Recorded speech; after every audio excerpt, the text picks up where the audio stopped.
Welcome to Quantum Kinetics Corporation. I am your host, the CEO, and today we're going to be talking about GRBs, also known as gamma ray bursts, and how gamma ray bursts are induced by antimatter reactions and don't always emit 100% gamma radiation. And if you're interested why, go ahead and stay tuned to the end of the video.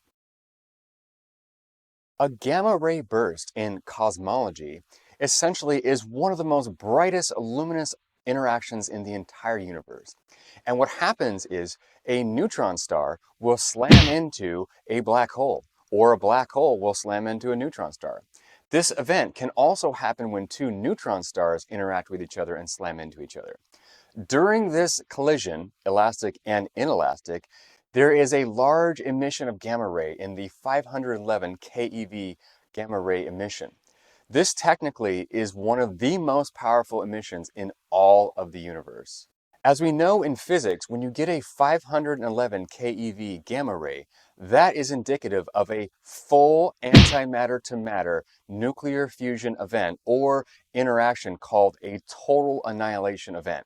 Now, the interesting thing is that event is based on an angle of incidence with the antimatter and matter interacting with each other.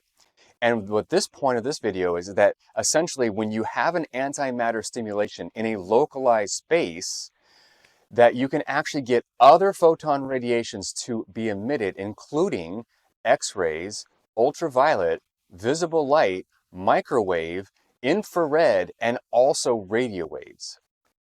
Some would say that during a matter and antimatter reaction, that there is only 100% gamma radiation emitted. That is actually half right and half wrong.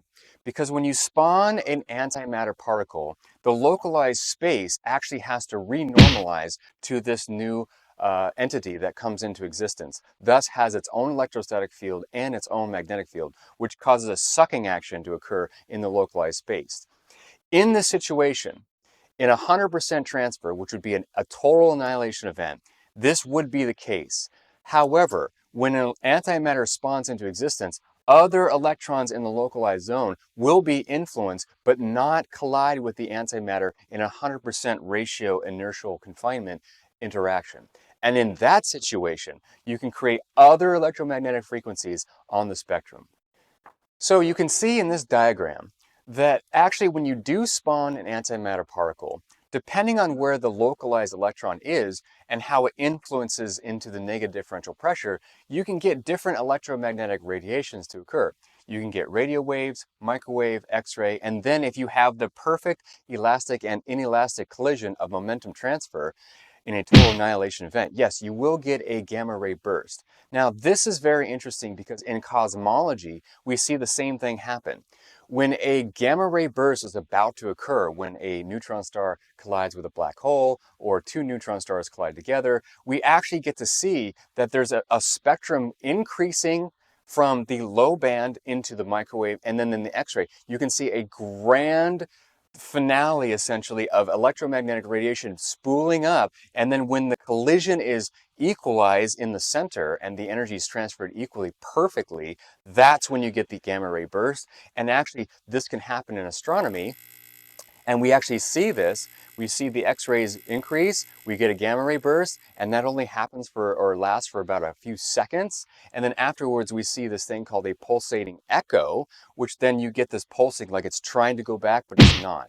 In this situation, technically there still is antimatter interactions and collisions, but they're very soft or they've been very well dampened, but there still is a matter to antimatter reaction. So it's true to say that gamma rays are emitted from antimatter reactions, but it's not true to say that that's the only reaction that occurs at 100%. An additional interesting point is that the macroscopic world of neutron stars and black holes colliding with each other to create these bursts of huge amounts of energy can also be seen at the microscopic level. Here at Quantum Kinetics, what we do is we create that negative differential pressure well, we pulse it in such a way that we can stimulate all these different types of electromagnetic radiation at low power, inducing a nuclear fusion reaction. In our reactors, we've actually detected that we do emit a soft gamma radiation in our reactors. It's basically the equivalent to a granite countertop.